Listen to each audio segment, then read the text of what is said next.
Rogue Logic. This is the way.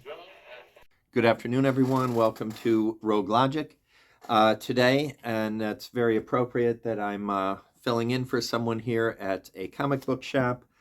I'm going to give you a kind of a 101 lesson on comic book collecting, whether you're someone who wants to get into doing that for your own enjoyment, which is the best idea of all, or if you're looking to try to make a profit doing it, which can be difficult, but is possible. So to start out, the history of comic books is arguable as to what the first actual comic book was, but a lot of the pre-comic book as we know them today, the kind of things that began in the 1930s with Superman and Action Comics and Batman in 39, I believe, with Detective Comics, and Captain America soon after. But anyway, those were kind of preceded by pulp novels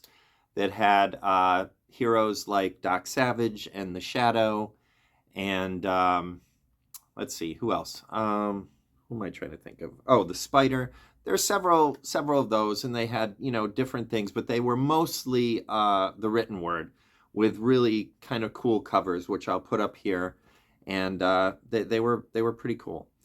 At any rate, other things that really preceded comics were in England the Penny Dreadfuls, which were similar type things that had like folklore and stories like Spring-Heeled Jack and monster stories and things like that. And then if you go back, I'm going to look this up just so I don't get the name wrong. I usually forget what it is.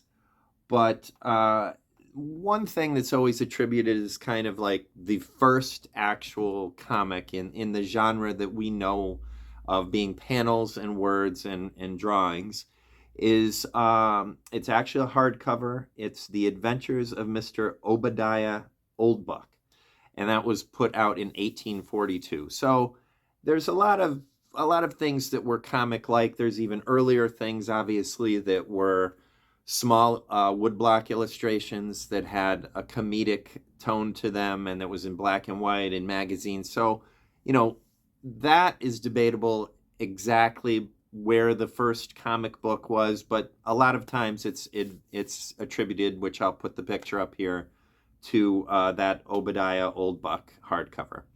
So that's all I'm really going to do here on that, because I really want to focus on if you're really just starting out. So if that is the case, there are eras of comic books, and that really makes a pretty big deal as to what they are. And I'm going to talk about what those eras are briefly, and then I'm going to tell you a couple differences as far as storage and why these differ because of their age. So the golden age of comic books was started in the late 30s. This is primarily, basically you can say it's Action Comics #1 with Superman and the iconic cover right here of him throwing the car and whatnot. So basically that era of comic books really went from about 1938 and went up to the Silver Age, which is about 1956. And there is a reason why they cut it off there. So that era of comic books, obviously very valuable. They were a bit larger in size than the current comic books of today.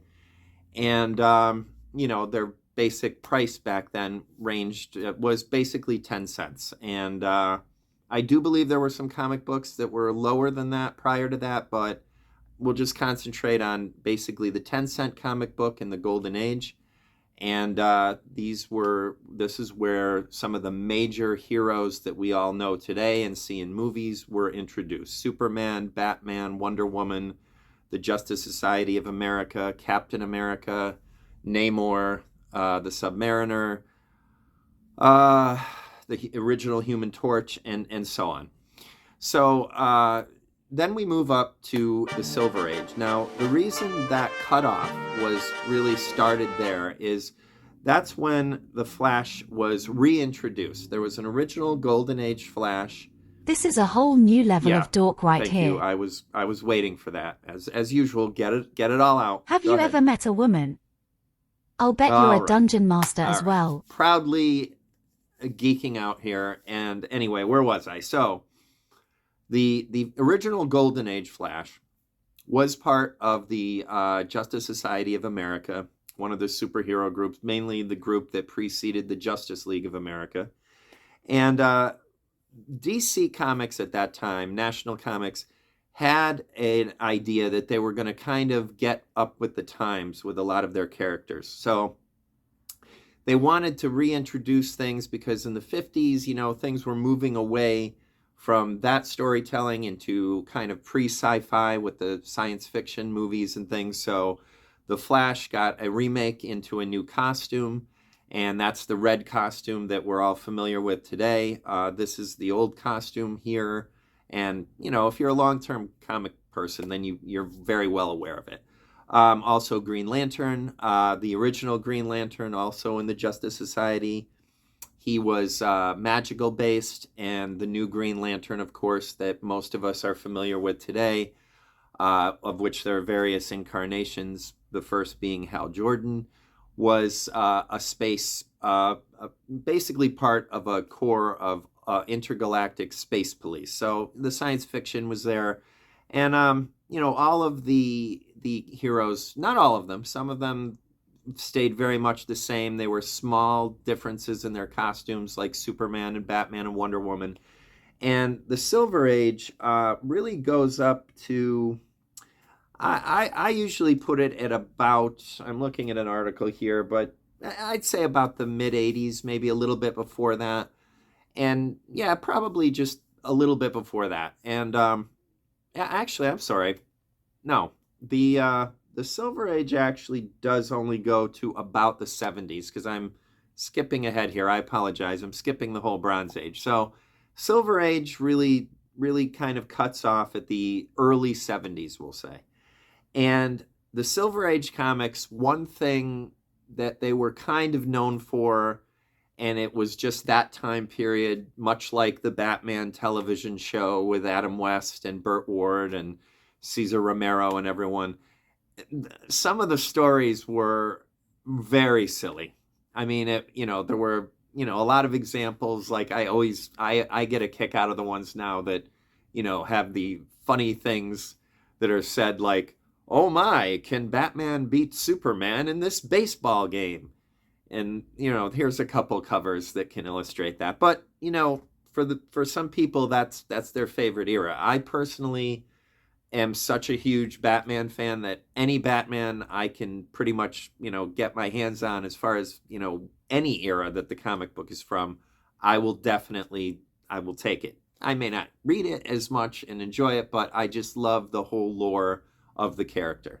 So moving on to the Bronze Age, which is actually one of my favorite times of, and before I forget, the Silver Age comic books were also just a bit larger than modern day comic books. So with each generation, the Golden Age and the Silver Age and into Bronze, you kind of are watching a slow, basically very little difference. I'm not talking about inches, but there's definitely a size difference. So you'll have to have different storage containers for each kind of comic book, okay?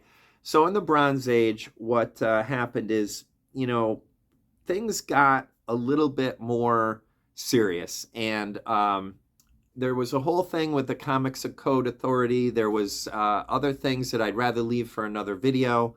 But, a lot of horror was reintroduced, especially in Marvel. The Bronze Age of horror Marvel is just one of my favorite eras, with Dracula, the Monster of Frankenstein, Werewolf by Night, and just really great artwork. On DC side, we had the Swamp Thing, and Bernie Wrightston's art for that is just incredible. I'll put pictures of those up here. And that era of comic books is where I was a child, so I just have a real nostalgia for that. And the artwork was so incredible. The stories were improving, and they were becoming less and less of just the same kind of formulaic thing. Either, you'd know exactly what was going to happen from start to finish, or it would be too comedic. So that went to about the early 80s.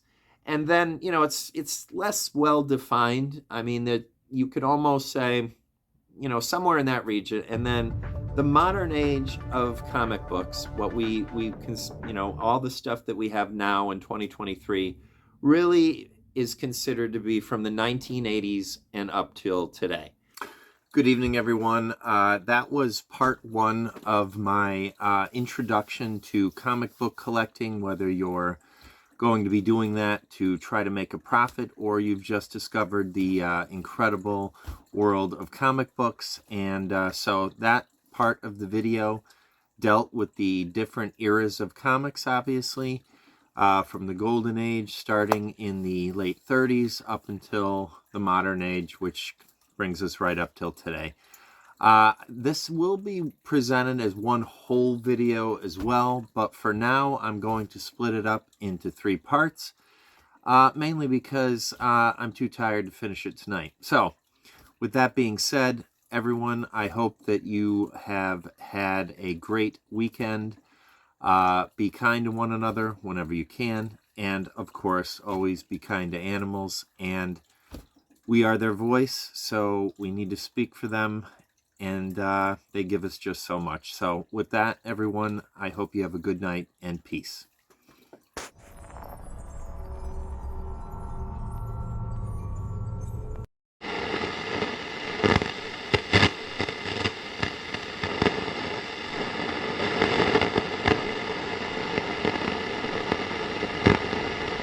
Didn't I send you back in time? Didn't I kick your ass?